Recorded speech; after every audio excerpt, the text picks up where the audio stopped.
We go ahead and get started. Heather, if you want to kick us off, please. Good afternoon, everybody. And first, I want to thank you, Stephen, for flipping the town hall schedule so that folks could attend the funeral. And just so you know, they're all here. So, if you are new, this is your first town hall. I'm your chaplain. And the first thing I want to do is introduce everybody here to somebody that I think you know. Yes? Do you know him? I thought so. I knew it.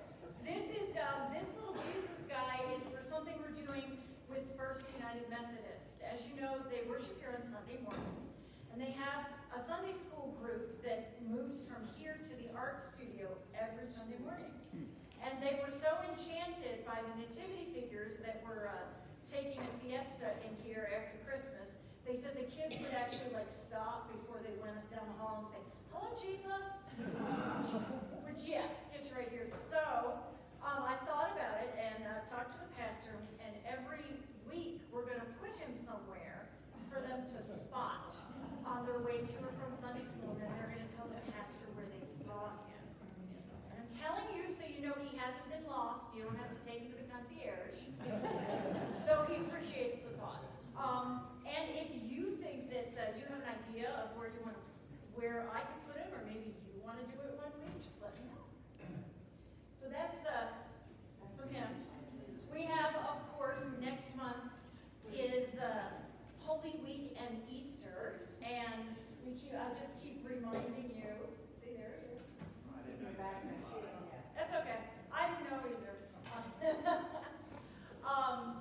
And we do Palm Sunday, the Sunday of the Passion, on the Wednesday immediately prior. And so we will have palms here, and we'll be taking them to the woods. And so you just let me know if you're not able to come to the service, but you would still like some palms. I'd be happy to share those with you. Now, for the devotion part, I just couldn't wait to show you Jesus, so I skipped over the devotion. Hang on. I'm trying to be technological, but it's hard for somebody who's almost 18. As some of you clearly know, Lindsay, stand up and turn around. Monday is St. Patrick's Day. Good job, Lindsay. And Pat, we think about the Shamrock, we think about Ireland, and we think about green beer.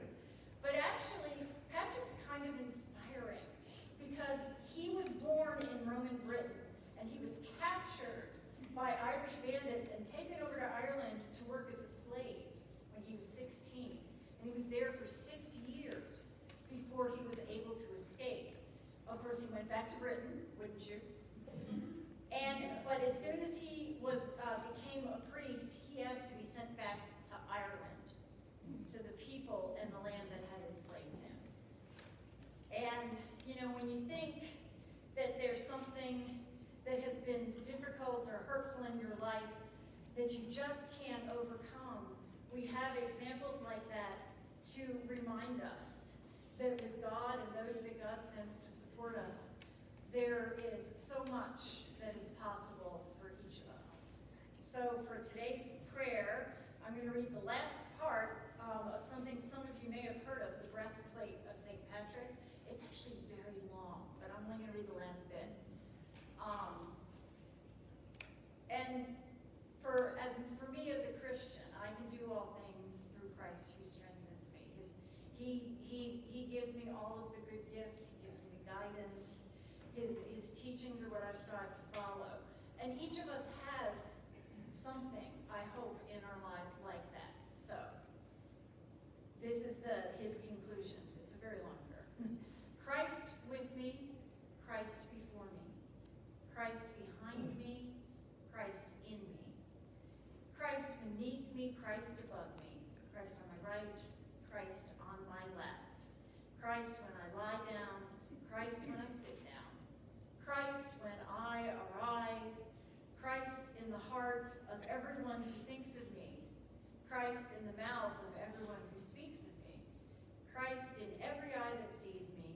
Christ in every ear that hears me. And I would add, and in my own eyes and ears too. Amen. Thank you, Heather. Are you going to man this line? Yes, I am. All right, for those watching on Touchtown, Heather will be manning the call-in line. If you have any questions, Heather will send them over to me. Heather, I have my phone, so you can Teams me. Excellent. Technology. I know, I'm working on it. All right. So the number is 540-431-2799.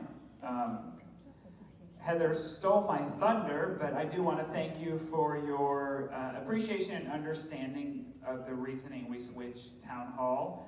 As you know, Mr. DeMont's funeral was today, and I know a number of residents were able to attend it, but I also know that it created some impact on those who aren't able to attend Town Hall. So we don't traditionally like to do it, however, I appreciate those understanding why we did it.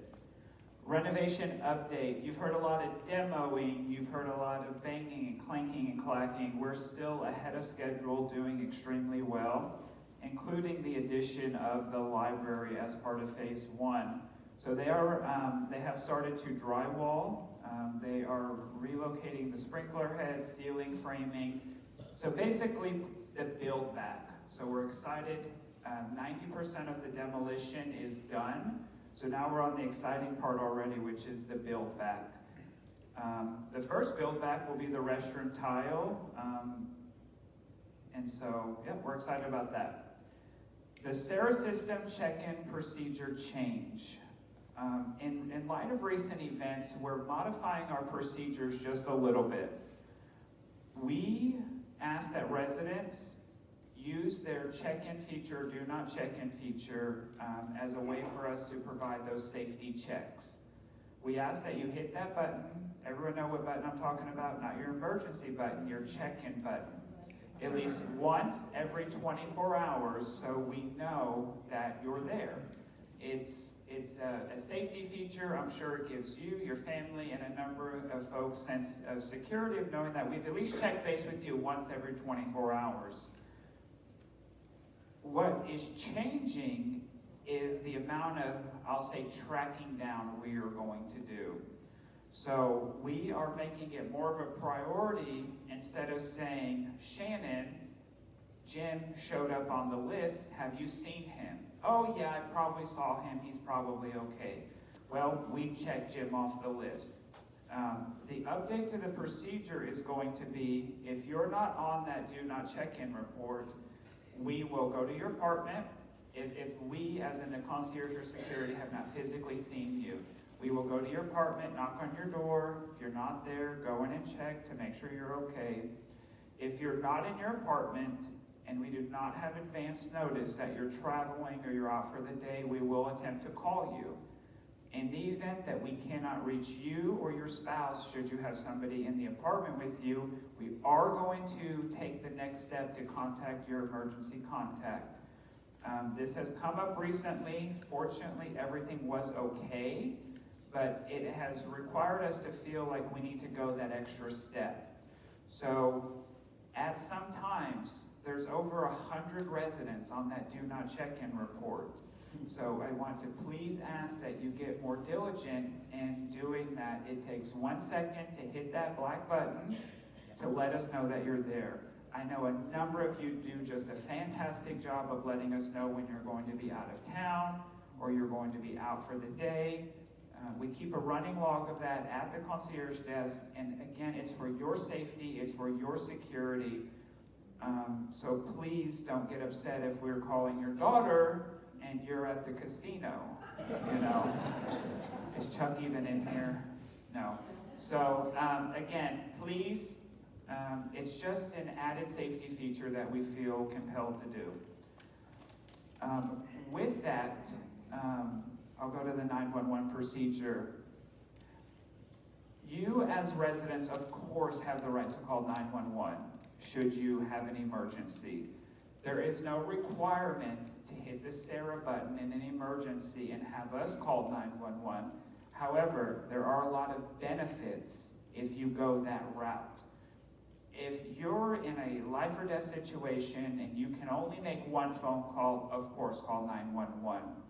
If you can make two, please call the front desk after, because what happens is they go to the wrong door, they go to the wrong apartment.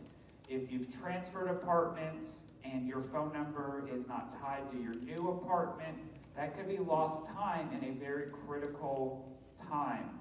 So please, if you're able to, hit your Sarah button. We'll tend to you, or call us to call 911.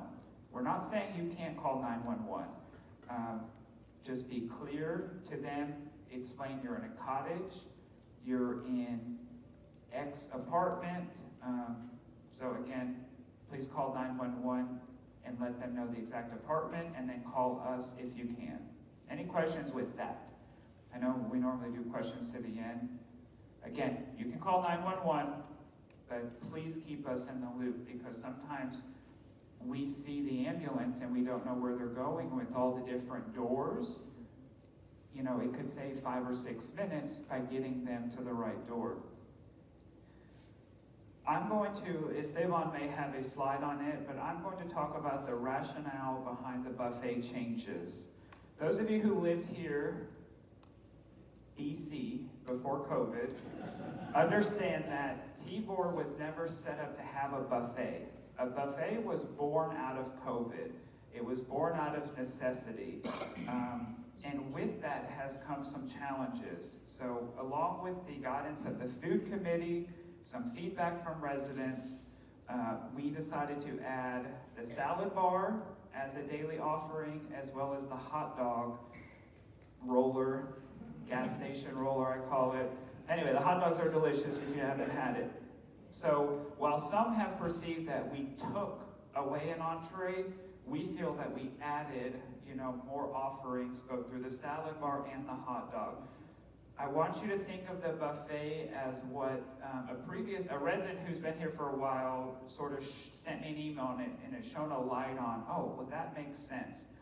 Back before COVID, to alleviate some of the pressures of the dining room, there was a feature of the day.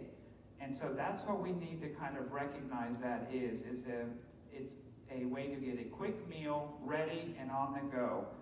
And the chef has done a really good job of tailoring that menu so it's not the healthcare menu anymore. It is a specific protein, starch, vegetable. Hopefully, this is the first week. We have noticed an improvement with the cohesiveness of the dishes. But again, we have the salad bar, which has been extremely successful so far, as well as the hot dogs. So we know sometimes taking things away is seen as just that. I just wanted to help give some rationale of why we decided to pivot in that direction. All right, a lot of you have been asking, what's phase 2? What's phase 2? And I just want to highlight, and I know this is very hard to see on the bottom left, but it says concept 4. And that's why we have not shared the grand plan in writing, because so many things are apt to change as we go through this renovation process. But with Craig's blessing, I am sharing what is currently being put out to bid. The bid may come back and it's not financially possible. But what our intention on phase 2 is an outdoor area. So you get your bearings. This is the lobby. This is the tunnel of love that you're walking through right now. This is the library you can't access. So this is all phase 1.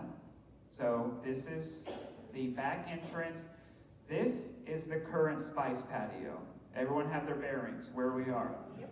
So out and to the left, this is what we're calling a multi-purpose banquet hall room that is, I think, phenomenal. Concept 1 was a pavilion, an outdoor pavilion. And as we started to think about not only the future but current needs, is in Virginia, we would be limited on days of the year that we can use it. Real hot days, cold days, weather days, bad weather days. So in thinking of what could our community use based on some feedback from residents, also sometimes the chapel as our large sort of gathering space, what makes sense? And so we landed on this. It is a multi-purpose room. Our goal is to host different events in there, different marketing events, activity events, lifelong learning, things like that that would free up the chapel for other uses. Connecting over here is a loggia, which is a covered walkway coming out of the dining room. All of this gets new landscaping. Everything right here has a pergola style, so not completely shaded from the elements, but on the nice days you get some block from the sun. There's some conversation about planting some nice trellised plants to have those, maybe some winding roses or something. This is the cafe currently. As that phase unravels, there will be an exit out here into this patio seating area. But again, all of this gets an enhancement. This is the cornhole bocce ball court. Again, very, very exciting to add this campus amenity. I think it'll give more to us than just a room. It's going to give another space. As Connected Living has just really grown, as our census and occupancy has grown, we've sort of outgrown some spaces, right? Matthew's fitness class has outgrown that space. So would it make sense to have fitness in a chapel or in a room like this? Dining, special events. So looking as a whole, this is where we're leading for phase 2 of our renovation. Next question, when does it happen? It depends. Ideally, we will go from phase 1 to phase 2. It all is contingent upon cash flow, other capital improvements, and basically where the bid comes in as we put it out. So yeah, very exciting. The other thing, and why we've positioned it this way instead of close to the building, is to limit the impact to the sight line of the residents of the Village Center, specifically the O2s, the O4s, the O6s, and the O8s. Having it set off this far back and not terribly high, it's not a 2-story. We're anticipating minimal impact to sight lines, which is why it's set off and to the left of the current building. And our new fountain is on its way. This is the actual fountain. This is the one that we have procured. It is on a slow boat from China, literally. So we are very excited to have this on its way. I've never seen a fountain at Tivor. I've just heard how amazing it is. It wasn't here when I started. And so we expedited the demolition a few months ago. And again, we are very excited to get this fountain back as a centerpiece. I kind of like the one in the back, but Craig wasn't sure that would match our aesthetic. Again. How about the lady with the wings and no arms on the right? I didn't see that one. So again, I think it's very timeless. I think it matches the aesthetic of the community, and it's fairly similar to what was there before. We have some learning lessons. It will also be surrounded and raised by a planter. So again, very, very excited to get that back at our community. Executive sales update, community remains 99% occupied and 100% reserved in all areas. We are anticipating to break ground on 4 additional cottages. I know some of the cottage residents have been asking, do you know where it's going? What we know now is where we're looking to build is 2 on Edvaldsen, which is this street right here, and 2 at the end of Prominence. That is all subject to change, but that is what we are intending to build those 4 cottages. We are hosting an Apple Blossom Civic event for all of the booster members that really support the Apple Blossom Festival. And lastly, don't forget about the resident referral program.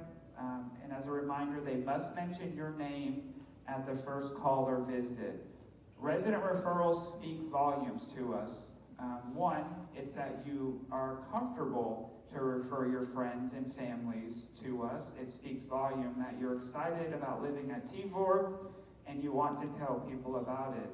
And two, it is a month's free rent. So we have one resident that referred 3 last year. They basically had 3 months of free rent. They know who they are, I don't see them. They're out recruiting new residents. Lori, you're up. Hey everybody, you usually don't get to see me, but if you're new, I'm Lori Rosamond, I'm the business office manager. Is it on now? Yes. It's on, you just gotta talk into it loudly and slowly. Okay, if you are new, I'm Lori Rosamond, I'm the business office manager. It has come to our attention lately when we go to file our therapy claims that some of you have new Medicare beneficiary ID numbers. Medicare rejects those claims because we don't have the correct number.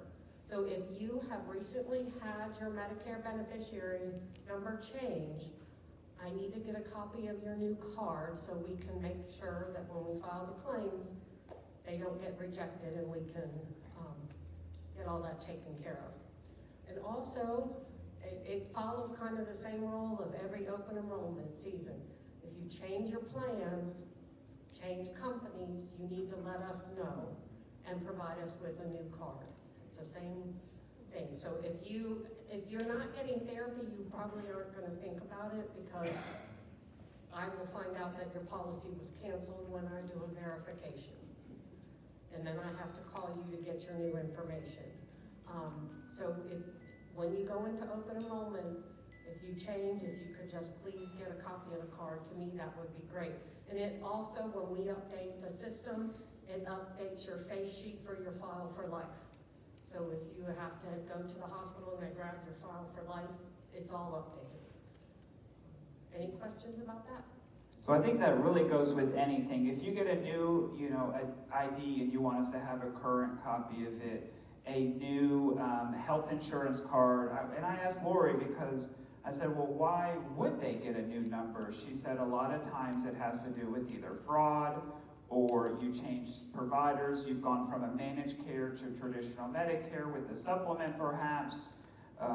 It's just important to make sure we have your information, your current information on file, because ultimately if the claim's denied and we're not able to get reimbursement, you can be on the hook for any co-pays or anything that's not covered.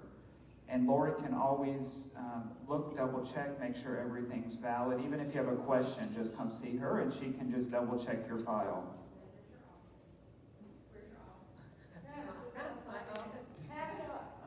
Yeah, past my potential.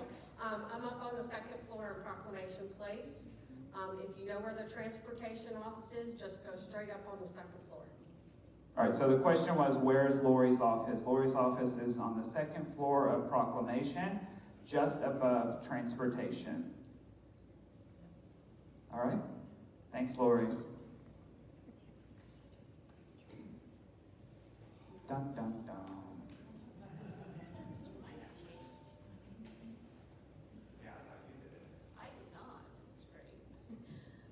I was going to say good morning, but good afternoon, everybody, and happy Friday. Let's see, we have got a few updates here. Actually, I've got quite a few updates for everybody. I'm going to go by this one because the one I have in front of me is different. Okay. We're waiting on dates for Brightview to do the repairs to the curbs that were damaged during the snow removal efforts. All parking spots, except for 2, have been replaced at this time, and those are the parking stops that are sitting behind the parking spaces.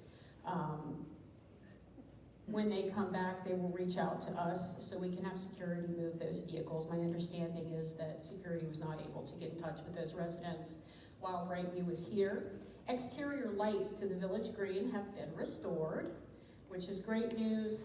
And just below that, the replacement light posts are set to be delivered. I actually got an update about 5 minutes before I came here that delivery date has actually been set back to the 31st of March. So we're looking for those to be completed the first week of April. Those are those 2 light posts that came down back last November. All right, replacement to the main controller panels for our water softener system. Yes, I know this has been a long time coming.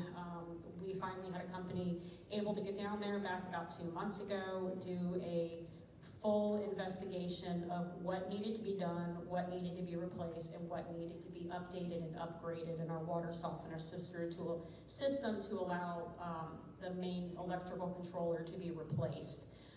We're looking at about a 10-week lead time on the work for the parts to come in, and then they will schedule the work thereafter. Our contractor did say they would reach out to me in about 2 weeks. They did express the need for expedited delivery on this, and as soon as I hear back from them, I'll give updates out to everyone here. Elevator 1 replacement is scheduled for 3/24, so the motor has been ordered. That'll be in on the 24th. Once that comes in and repaired, we'll return it back to service. I just also got an update that the compressor for the HVAC unit at North Dining will be in next week. As soon as they come in again, we'll be scheduling repair of that immediately. So we're looking in 1 to 2 days of repair once the parts come in. Asphalt repair to loading dock has been completed. This is from the erosion caused from the dock damage from the stormwater drain out back. They also did repair to a quite sizable crack across the parking lot behind Orchard View. Same day as they fixed that, we had some asphalt contractors come in. We still have a few others that are doing site assessments here for us, and that's to do a repaint and scrape of all the curbs here, repair of the cracks in the sidewalks, and then kind of put a long-term plan together for us for reassessment and repairs to the roads throughout the community and on campus. And housekeeping. I just want to say thank you for everybody. I know that the last month or so, we have had quite a few people that have been out from housekeeping, due to illnesses of one sort or another. So I wanted to say thank you to everyone who's been flexible, who has allowed us to reschedule. And I also just want to give the reminder out too, if you are not feeling well, if you're contagious in any way, please give us a call. We can cancel your service, and then we can also reschedule that for a time when you're feeling better. It helps you heal and helps you get better and rest, and it helps us be able to keep our housekeepers and our team members safe and well as well. So thank you to everybody.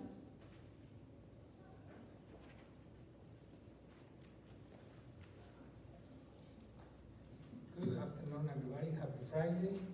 Just to add something else for facilities, thank you so much for repairing the freezer, the walk-in freezer. Just on timing, because the health department inspector just came before town hall. A good timing.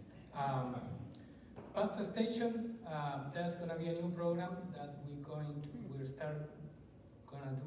gonna roll in every other Thursday, starting on March 20. $20 in the garden room. 11, I thought I put the time, but it's gonna be lunchtime, 11 to 2 p.m. So we're going to advertise that, and we're probably gonna do a memo as well. I didn't put anything else, and I don't know if you already talked about the changes on the buffet, because I was very late. Yeah, we sent out a memo. Which buffet? The Sunday? Yeah, the Sunday. Yeah, so we sent out a memo in case you haven't read it. We know that the whole Sunday became confusing.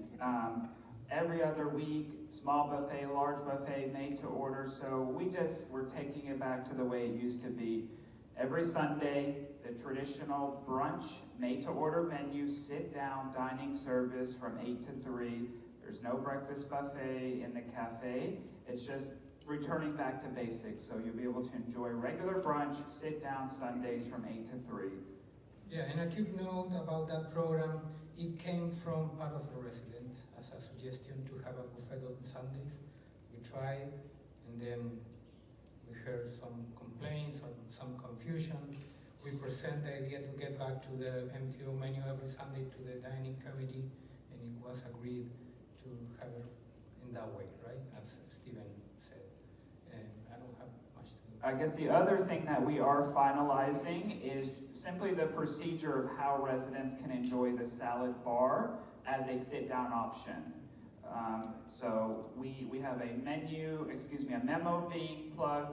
Basically how it's going to work is if you are eating in the dining room and you would like a small side salad from the salad bar as your side, or you'd like to enjoy the salad bar as your entree, we are ordering special plates. They will be chilled. So if you order, a salmon with a broccoli and a side salad, the server will give you your chilled plate. You're able to go through the line one time. It's not a buffet, it's just one side salad. And then if you'd like to enjoy a large salad bar as your entree, same thing. You let the server know, they'll get you a chilled plate, and you're welcome to go through the line one time. That's right. So we are in the process to order those different plates only for the salad bar. For now, we're using the salad plates, the regular salad plates. Right, I'm sorry, I should clarify. That should be starting now. Give us a few services as we iron through it. The one sort of area that we're going to have to draw a hard line is it's a self-service only. So if you're not able to go through the line, the servers can still prepare you the side salad or the large salad off the menu from in the kitchen. It would be too much for the servers to go to and from the line. Again, many restaurants do that. If you want a salad, you go to the salad bar. I think the salad bar has been very well received, and so we're excited to just continue enhancing that. We will continue to change out the different offerings. It won't be tuna salad and pasta salad every week. So any feedback, suggestions, get with the Esteban or the dining team. But otherwise, 5 days in, thank you to you and your team for that hard work. I think we've done a lot of them already. Yeah. We'll do a salad bar being so successful. And a quick note about the changes on the buffet, considering the salad bar, the hot dog, also the budget, right? So you have to think, and one less protein for 200 servings every day, plus multiplying for 365 days, it means a lot at the end of the year. So I have to take care of the money-wise, right? And for the hot dogs, some of the residents were asking to have a single hot dog. So yes, we have a set price, set button on the system, $4, a single hot dog, plus a bag of cheese. So if you want to go and just get one instead of 2 hot dogs, you would be able to do it. Thank you. Christy?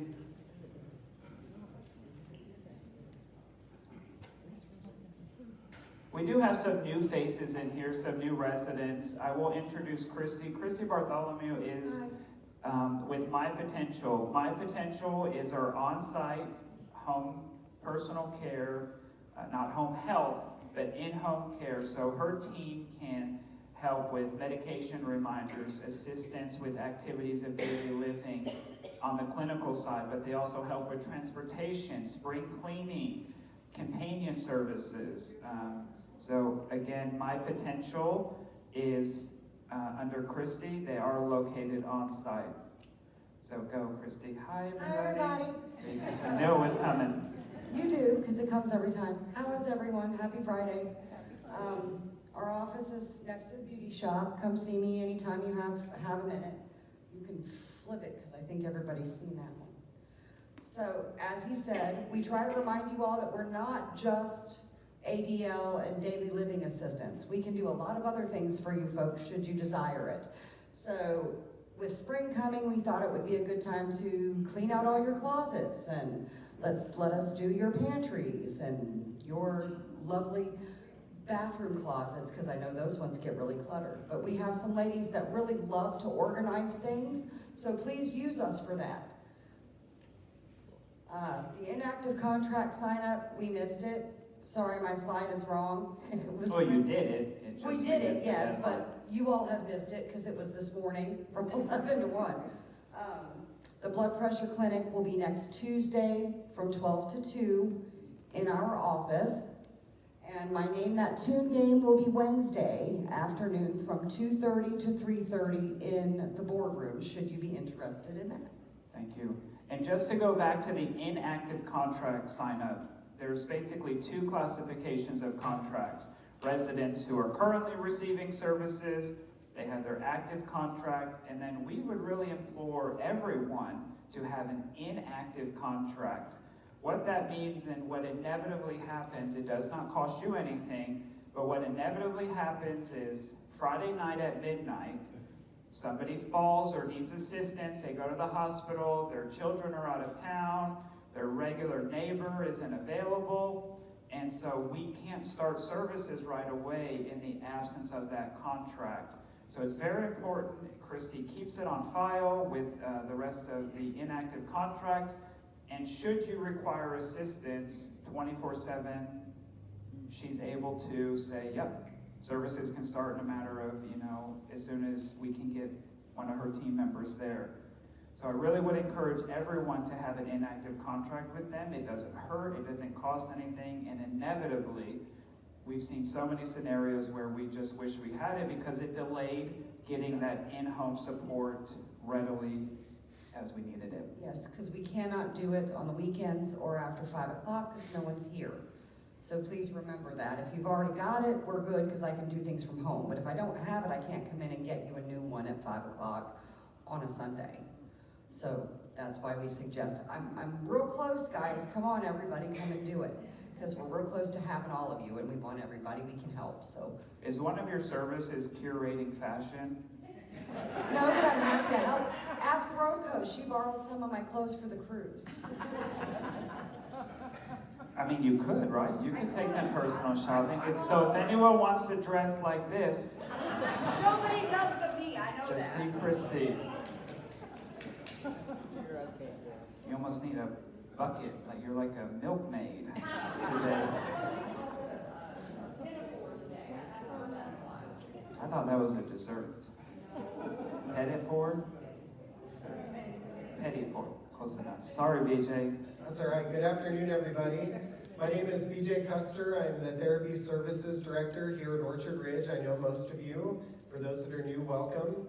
By way of announcement for the Therapy Services Department, we have a new program that we are rolling out. So for those familiar with Parkinson's disease, you're probably familiar with what's called a BIG and a LOUD program. A BIG program is a certification that you get in what they do is they encourage big movements, breaking people from this closed-in posture that Parkinson's disease often afflicts people with. So 5 of my therapists, myself included, have become certified in LSVT BIG, and we will begin this starting in April. We all became certified officially 2 days ago. We need about 2 weeks just to get things organized, paperwork, things like that. But if you are interested in learning more about this program, please feel free to stop by my office anytime. I will take the time, I'll show you some videos. I do plan to do a lecture on this program sometime soon where we can go over what it entails. It is an intensive program. This is 4 times a week for at least 4 weeks of therapy. So think about those with Parkinson's and getting therapy 4 times a week, 16 times a month at a minimum. This is going to be great for them. But my entire physical therapy team is certified. We're working to get our speech therapists certified in the LOUD program so that we can articulate, we can project, we can get our voices out. And again, that is a common ailment for those with Parkinson's. So I told the employees earlier today in Winchester there are about 12 certified therapists. We have now added 5 here. So this is big. This is literally big news for Winchester. Thank you. The next slide, just reporting out for the Low Vision Support Group. The Low Vision Support Group, the next 2 meetings will occur here on campus. Friday, March 28th at 2 p.m. We have Dr. McFarland, who is a retina specialist, coming to speak to us. We want to pack the house. If you all are part of this group or wanting to be a part of this group or just wanting to learn more, Dr. McFarland is a great doctor. He comes highly recommended by a lot. I see a lot of heads nodding. I assume you're patients of Dr. McFarland. So he will be here on the 28th at 2 p.m. We're thankful to him for taking time to speak to us. And then there is a tech talk scheduled for Wednesday, April 2nd. Larry Elliott and Bob Shore will give this. The purpose of this, again, if you're not a part of this group and you're not really understanding what this group does, this is for anybody who has any vision issue, whether you're low vision or your vision is affected. What this tech talk is going to do is it's going to go over things that you can purchase in your home that will allow you to activate them through your voice. For example, an Alexa. I think we're all familiar with Alexa, but many of you might not be familiar with all of the things that Alexa can do. Alexa can make phone calls, Alexa can send emails, Alexa can set reminders for you to come to therapy. Okay, Alexa can remind you. She doesn't wash dishes. She doesn't wash dishes. I tell her all the time. But Alexa can start a Bluetooth dishwasher. Alexa can do a lot of really cool things. So coming to this tech talk, learning about the wonderful things that Alexa can do, your iPads can do, your watches, your smartphones, all of those things. That's the point of this tech talk on April 2nd at 1 p.m. And the location of this is Sierra. the Enrichment Studio, correct? Be sure to watch the Connected Living calendar in Touchtown. For now, we believe it's in the Enrichment Studio. And then the last thing that I want to talk about, reporting out for the Parkinson's support group that came on campus last month. This has been a support group that has existed in the community for a while. The last support group that we had here on campus brought 42 people to the community. That is up from 8 that they've been averaging at Applebee's down the street. So we're bringing this support group on campus. Therapy Services is helping support this group. Cheryl Conrad, Kayleen Baker are the ones running the group. But we are in April. April is Parkinson's Disease Awareness Month. We are doing a Parkinson's walk here on campus. I personally want to invite all of you to be a part of this, whether you have Parkinson's, whether you know someone with Parkinson's, whether you want to learn more about Parkinson's. This is going to be a great activity that we are partnering with. I'm currently working to partner with Westminster Canterbury to get their Parkinson's group to come, and anybody within the community to come and join us. This will be the last, this will be down here at the bottom, the last Tuesday of April. It's actually a 5th Tuesday, and it'll be at 1:30 here. In the chapel is where we will start. We'll start with a nice stretching program. Connected Living's going to run that. Perhaps a lecture, just kind of a motivational speech. And there will be multiple distances. Again, more details will come regarding this. But everyone will be able to participate. There'll be inside options, outside options, long distance options for this Parkinson's Awareness Walk. This has been advertised for about 4 or 5 days. I've got Shenandoah reaching out to me. Everybody's hearing about this, so this is going to be a good event, get a lot of people here on campus, and raise awareness for a disease that affects a lot of people here on campus that we love. And it's a terrible disease, but one that we're offering a lot of services for and raising awareness of, so we're thankful for that. I think that's it. Thank you, BJ. Lauren Gwynn by proxy. Good afternoon, everyone. I'm Sierra Smith. As most of you know, I'm subbing in for Lauren Gwen today with the resident experience updates. Coming up, we are celebrating Women's History Month with a discussion panel that will be Thursday, March 20th at 10 a.m. right here in the chapel. Coming up next, we have our celebrating the African American leaders with special guests, the Harambee Gospel Choir. That is being put on by the Creative Arts team, and that will be Sunday, March 23rd at 2 p.m. again here in the chapel. If no one caught that program, if you didn't catch that program last year, the Creative Arts team do a fabulous job. Next up, we have the Great Ideas team suggestion with a trip to Trader Joe's. You can join Skylar Ball and I on that trip Thursday, March 27th at 11 a.m. And then coming up in April, we have a student string band concert. They are high school students. This is not our typical conservatory students that have put this band together themselves and contacted us independently. So we're very excited to have them out. That will be Monday, April 7th at 7 p.m. And there is a genealogy group that will be starting April 16th at 1 p.m. in the Enrichment Studios. If you are fascinated by your family history, pardon me. Whether you're starting out or have years of experience, the genealogy group is the perfect place for you.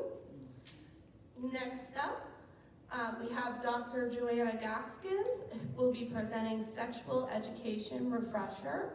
It will be Wednesday, March 26th at 2:30 p.m. in the Enrichment Studios. If you have questions that you would like Dr. Gaskins to cover ahead of time, please submit them to her via her email here on the screen. She is also open to private discussions, whether it's one-on-one, an all-male group that would like to ask questions, an all-female group. Just let her know what you are looking for. Next up, we have our Health and Wellness Fair. That will be April 25th, 11 a.m. to 1 p.m. Lauren has booked a large amount of vendors to come out for that, so please come down. And just a little asterisk about that, team members have a health fair on the 23rd. So it's the same week, 2 days apart, just not to get them confused. We'll rename them something because I think they're both the same. Got it. And then next up, we have our transportation reminders.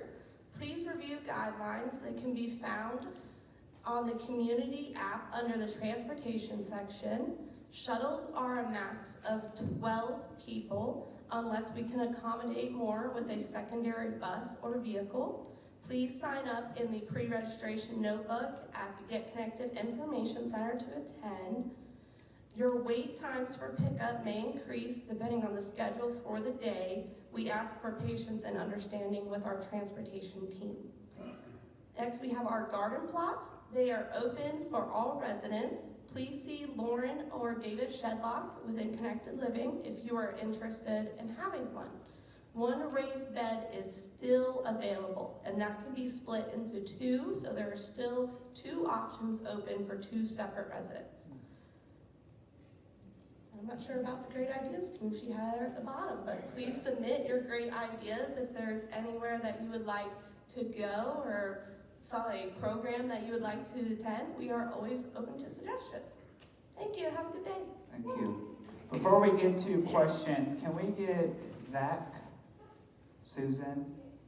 And we also have a guest sitting here.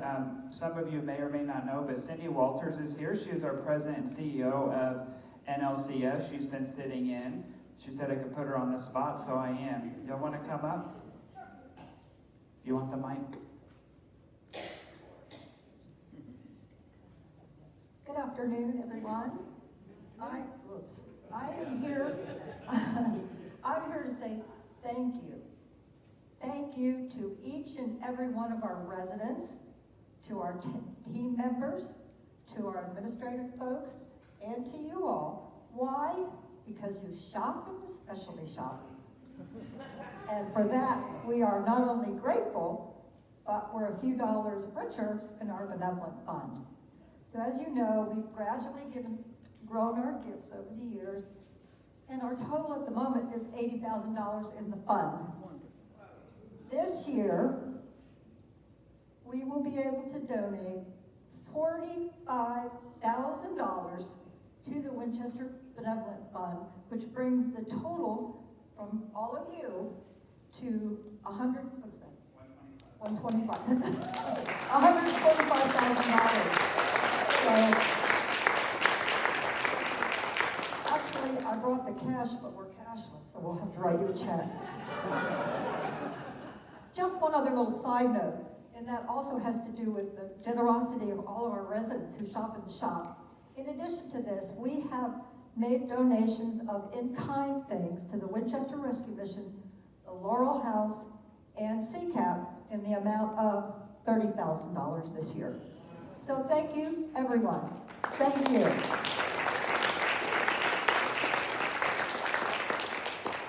Thank you. And thank you, y'all join me, you guys, I gotta get out of saying y'all.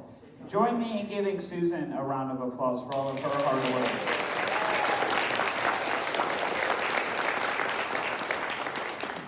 I know sometimes I'll see Doug out and about and I go, where's your wife? I don't know, she's working, she's doing something. So before we get to questions, Steve the Camel has been found 3 times. What is Steve the Camel? So if y'all remember, last month, Steve the Camel was late for team member orientation, and 3 folks found him already. Heather, Irene, I didn't forget about you. So Irene, I have a nice gift for you. It's a bamboo wireless T-Vor Orchard Ridge charger, and then Joyce, I'll give her Joyce. Steve is out in the halls again. And Steve has a reason behind, more so on the team member side. Why am I doing this? Well, one, so Nancy can get all her steps in. That Heather was the first one to find Steve. Steve was hiding in the art studio right behind that vase, and she said she walked past it 5 times. Team members are also on the hunt, and it's not to find a camel statue. It's to implore my team members to look for things they're not looking for on an ordinary basis. If we're in the restroom, is there dust in the corner that, housekeepers missed? Is there cracks in walls that weren't there? That's why I implore them to park in different parking spots, come through different doors. So it's really challenged team members to, one, start looking for things that they're not ordinarily looking for, and to have a little fun while we're at it. So Steve is out there. Next person to find Steve gets a beautiful bamboo wireless phone charger. All right, this was a quicker one. Any questions we can answer? Keep in mind Cindy is here. No.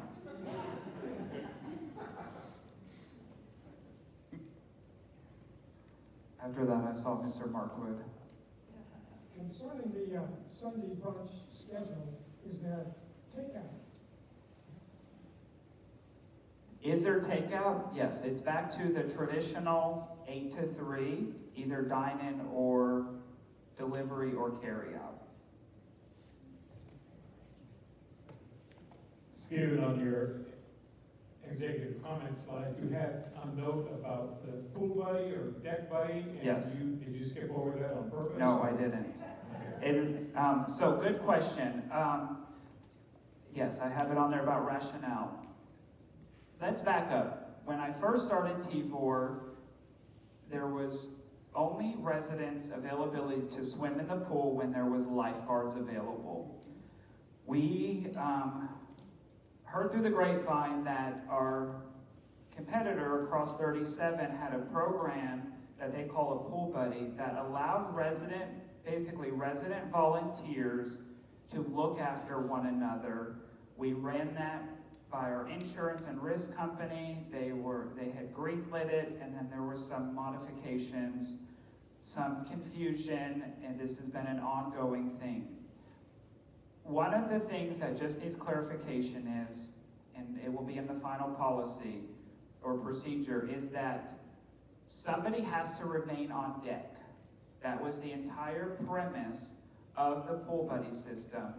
If 2 residents are in the pool, and let's say unfortunately there's an electrical current that comes through, or chemicals, something that happens to cause an emergency in the pool, if everyone is swimming and not being on deck, that really defeats the purpose of trying to create a program that opens the swimming pool, the therapy pool, the hot tub open for more use. So what was clear in our mind wasn't as clear on the policy. So that is clear. A deck buddy has to be a volunteer. They have to go through our volunteer program, and they have to remain on deck. That is so they can summon emergency help if it's needed, and just be an observing party. I understand that that's not always ideal if we want to, go sit in a hot tub with just my wife. I understand that, but we always have to look out for your safety the best we can. Having the deck buddy and the pool buddy program has at least opened up the potential for swimming outside of lifeguard hours. The last email that I have to them is to question and get clarifying information regarding visitors. I've heard some different things. There's actually a contradictory policy, so we will get with certainty clarification about when visitors are allowed. Are they not allowed at all? Are they allowed with our lifeguards? Are they allowed with a pool buddy? Are they allowed with a waiver? So those are questions that I have at our insurance and risk folks now to get ultimate clarification. So John, thank you. That was one of my important ones. No, I did not. I did miss over, but not on purpose. Just curious, compared to the chapel, how big is the new building? It is smaller. So the chapel has capacity for 334. This one, as it stands, has capacity for about 140. So smaller. So the chapel's around 5,000 square feet. This one's about 2,800 as the tentative plan stands right now. Back to the deck buddies, if like 3 or 4 of us decided to use the pool at the same time, we could alternate who was on the deck. Absolutely. Okay. As long as they're all approved deck buddies and the volunteers, absolutely. And at this point, sorry Sheila, we don't have a ratio. We don't have a 1 to 20 ratio. That is part of my clarifying question is, do they feel like we do need to develop a ratio to say, because really it could be 1 for the entire property in the pool. And so we will get clarification, but absolutely rotate. I mean, we're trying to do with what we can while still operating safely. So until the final policy, can we go ahead and use it as is? I mean, like, Absolutely, as long as somebody remains on deck that is willing and able to summon help in case of an emergency. and I had one other question. Can the pasta bar be taken home? Can the pasta bar be taken home? Or do Yes. we have to sit in the night? Yes, Okay, absolutely. great, thank you. I saw a hand over here. Peggy? Yes, according to. Hold on 1 second. Sierra's coming. You're up, I just have to wait till you. According to Sarah Isham, and right now, any guest can only use a swimming pool during regular hours. Which means when a lifeguard's there, the question came up about some grandchildren, some little ones, we're not talking about teenagers or adults.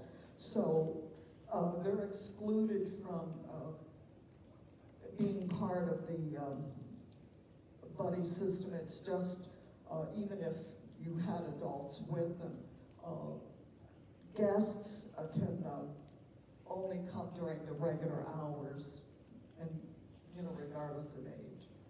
That's as it stands right now. That's what we're waiting on clarification. I saw Mr. Markwood again. No, go to Nancy. He already got one.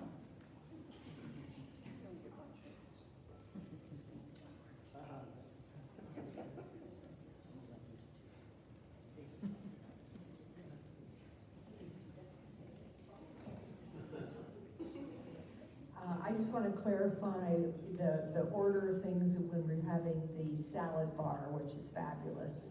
So do we now go to if we want to eat it in the dining room, do we go to the just dining room, sit down, and let our server know that we want to get the salad bar? Yes, And it'll be charged as though it were a regular meal? correct. The only to-go would be when you purchase your to-go box from the cafe. Okay. But if you plan to eat in the dining room, you are to go there, sit down, place your drink order, and then let the server know, and then go from that point. Once we get our plates? Right. Yes, chilled. Nobody wants a salad on a hot plate, and then your spinach wilts by the time you get there. Stephen, first let me applaud you for all you've done for this community since you've been Thank here. you. Good man.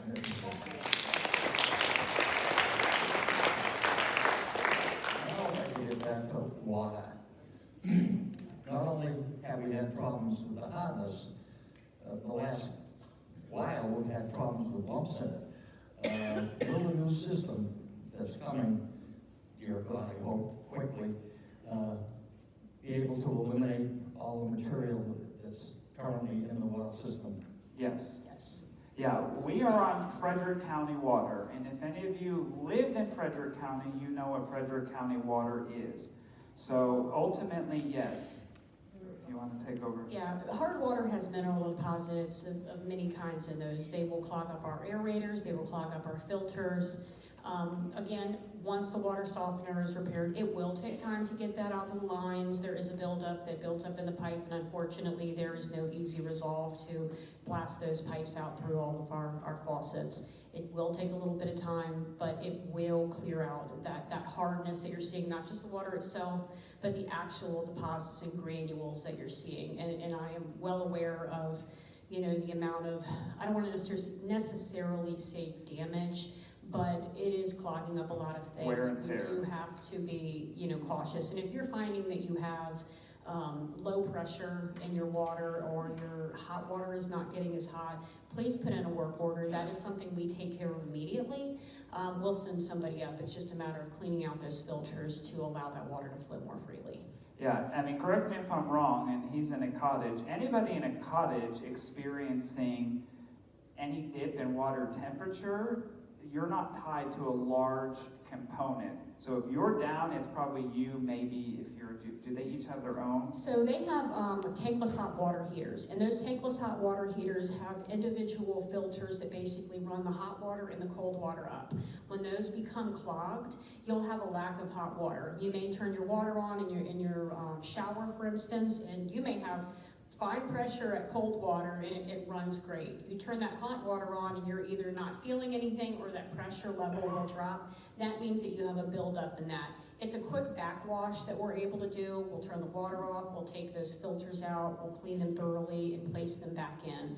It is not a long process, but the sooner that you recognize it, that you give us a call, we'll be able to take care of it, and the less wear and tear that it will have on your appliances and your pipes. With the burden that you have, might it not be prudent when this fix is getting done that we get spare parts so that in the event you have a similar problem down the line, that it doesn't take 4, 6, 8 months to get the parts in to get it fixed? I agree, and you know, the challenge with this is that it does have to be rebuilt. One of the positives of this is the component that was there prior is something that was outdated and unfortunately not something we're able to get. I have been reassured by our contractors and vendors that this is something that for the next 10 to 15 years the parts will be readily available, and just like everything else, we're building a stock of it here on site, so we have them to be able to get, as well as the contractors that we have, letting them know they have large warehouses. If there's things that we don't have room for here, they'll build a stock of those things on our behalf on their sites as well. Yeah, and again, there's really two parts to this water softener dilemma. If we remember the early part of last year, the actual system and the components of the actual water softener failed and were replaced. So we were good for a while. Now it's I call it the box, the electrical box that feeds the power to those. It's in a vault 30 feet below ground behind the first row of cottages. So yes, while we would love to Shannon is building a stockpile of as many parts as possible, like for example, we have a backup Orchard View hot water heater. You know, since we replaced one, we had certain things like that we can. With this electronic box, I mean, it would be a waste of money to have that on hand, but it is now current technology, so if a system fails, we're able to repair it. We had to go back to the original manufacturer, Riddleberger, to even get it. That was after 6 or 7 other vendors came out. Please know, anything that breaks or fails, we are trying to identify the root cause, have a backup if possible, and make sure our vendors understand the timeliness of getting things back online. And again, I just want to put and reiterate the fact that, repairs like this, it's not to lack of preventative maintenance with it. This is something that over time, does need to be replaced, does need to be repaired. And as Stephen mentioned, it's a system that we work to rebuild the actual vaults themselves, which are large water chambers that it fluctuates, where our water comes in, how it distributes it through the property. And this is the main controller that manages the salt intake and the controls the chemicals that go in and out of that and run the power to those units. So yes, we're excited to get this completed. We're excited to have it back on track. And any news that I know, if this is expedited and we're able to get the repair done sooner, then we will absolutely let everybody here know. So thank you. Thanks, Shannon. Thank you. Got a lot on your plate.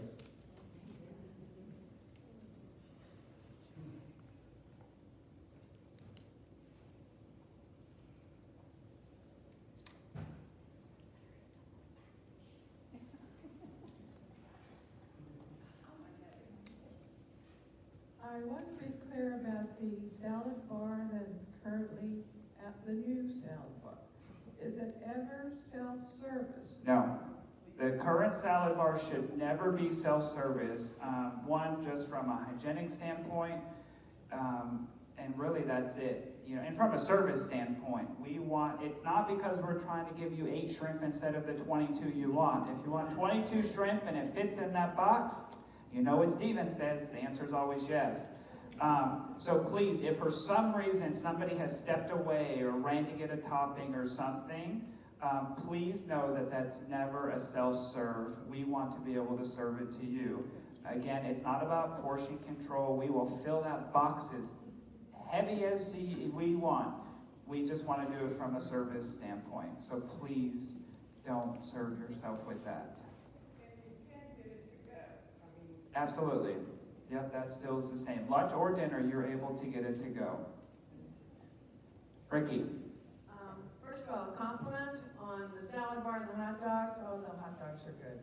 They are. They really are. I really appreciate that. Just touching back to the water. Thank you very much, Shannon, your folks were great. My pipes and my little aerators and so forth all cleared out because I was having a real problem with the hot water.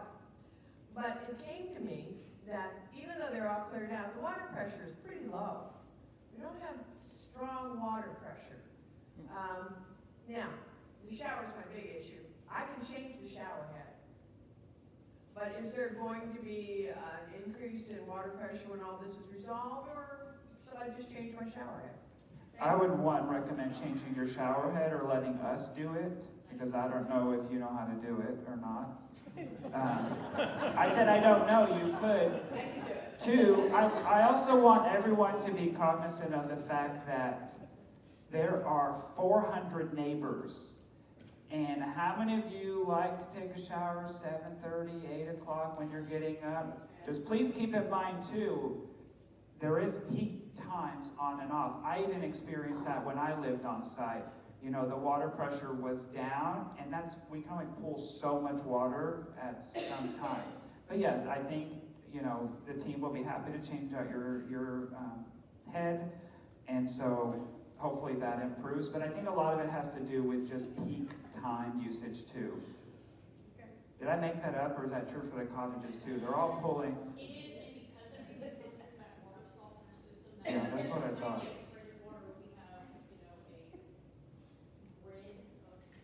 Got it. So I didn't make it up. While Sierra's going oh, sorry, I didn't see you. You're not that, you're a little vertically challenged. I know I already had my chance, but with so many things that Sierra was sharing with you about upcoming events through Connected Living, I really just wanted to make a plug for the short notice for Neil Simon's comedy, Chapter 2. There was also a movie made about it, but we have 4 stellar actors coming from Winchester Little Theater to do this rehearsed Readers Theater, and it's not this coming Monday, but the Monday after, so the 24th. We have short notice because every time somebody wants to get a professional script used, you have to get brand new rights to be able to perform it and pay quite a bit of money to the publishing company. So we were waiting until we could get permission. So the flyers should go up. We'll try to advertise it again before the 24th. It's very funny and it's very poignant. And it's about, can you find true love the second time around? Connie, Jim, Rich, Joan. Anybody else that I know of? Quesos, your second time around. Aren't you? Or don't forget, I remember the newlywed game that happened here. 56 years, but Yeah, but I remember one of you weren't single when you met overseas. neither of us, both of us were single. Oh, okay, maybe I forgot. All the rumors do fly. Yes. So that is Monday the 31st in the chapel at 24th, Monday the 24th at 7 p.m. here in the chapel. I think it'll be well attended, so please come and support that team. Is there an update on completion of the outdoor project? Yes, as soon as the weather heats up we feel confident the last freeze is gone, we'll be able to stain at the handrail, do the official naming. Yes, we're waiting. We're still anticipating potentially another freeze, and if we do that, the stain won't adhere. Ms. Preston. While we're mentioning the next events to come, on Monday evening, the 31st of March, we're going to have the next recital in the Shenandoah Conservatory Students in Recital. It will be a piano and string trio doing a beautiful Schubert number. For those of you who love classical music and love the Shenandoah students, please remember there will be more publicity coming, but it's Monday night, the 31st of March, 7 p.m. right here. Right. Every Monday. So see, you've got Monday date night for the next 2 nights, or next 2 Mondays. Carol? Is there any chance the pasta bar might be available for dinner? See, I told you. Yes, there is always a chance, but Ms. Kerr? I already answered that question in our meeting, but yes, but let us roll out the pasta station first at lunch, and I would love to have the same day lunch and dinner, but I need to know how it's gonna be first. Yeah, so to answer your question, yes, we'll get there whether it's pasta at lunch and dinner. The only hiccup with that is that we lose MTO, so if you don't like pasta, so what I would like is 1 week lunch, then the next rotation dinner, 1 week lunch, and that way we only take the made-to-order menu off essentially once a month per meal. Any other questions? Again, remember, you do not have to wait for Town Hall to reach me. My cell phone is readily available. You know where my office is. I appreciate everybody's flexibility in switching days, and y'all have a great weekend.